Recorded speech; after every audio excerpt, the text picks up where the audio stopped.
திருப்பரங்குன்றத்தில் இரண்டாவது இடத்தில் தீபம் ஏற்றுவதற்கு எதிராக அதிமுக ஆட்சி காலத்தின் போது நீதிமன்றத்தில் பிரமாண பத்திரம் தாக்கல் செய்துவிட்டு தற்போது எடப்பாடி பழனிசாமி கண்டன அறிக்கை விடுவது ஏன் என்று அமைச்சர் சேகர் பாபு கேள்வி எழுப்பியிருக்கிறார். நிலையாக நிற்கின்ற சிங்கத்தின் கர்ஜனையோடு இருக்கின்ற மாண்புமிகு முதல்வர் அவர்கள் தலைமையிலே பயணிக்கின்ற இயக்கம் இந்த அரசு. அவர்கள் நினைத்தது நடக்கவில்லை. அவரே சொல்லியிருக்கின்றார் பாருங்கள், இரு மதங்களுக்கிடையே மோதலை உருவாக்குகின்ற சூழ்நிலை, அதைத்தான் எதிர்பார்த்தார்கள். அது நடக்கவில்லை. அதை நடக்க விடாமல் வியூகம் அடைத்து சக்கர வியூகத்தை உருவாக்கியவர் மாண்புமிகு தமிழக முதல்வர்.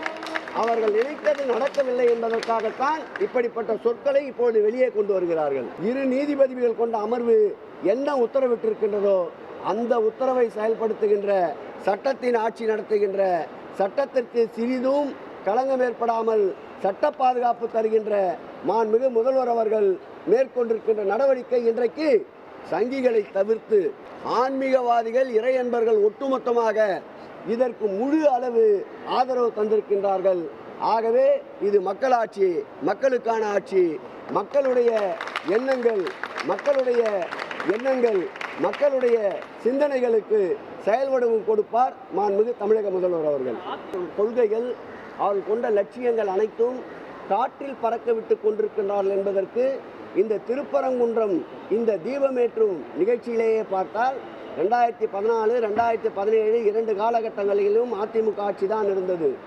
அந்த ஆட்சியிலே தீபத்தை இன்னொரு இடத்தில் ஏற்றுவதற்கு அனுமதி மறுத்து இவர்கள் நீதிமன்றத்தில் அஃபிடவிட் தாக்கல் செய்தவர்கள்.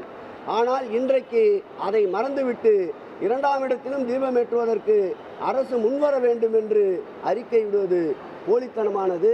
அவருடைய கொள்கைகள், கோட்பாடுகள், லட்சியங்களை பாரதிய ஜனதாவிடம் அடிமை சாசனம் எழுதி தந்து விட்டார்கள் என்பது இந்த கண்டன அறிக்கையிலிருந்து புலப்படுகிறது.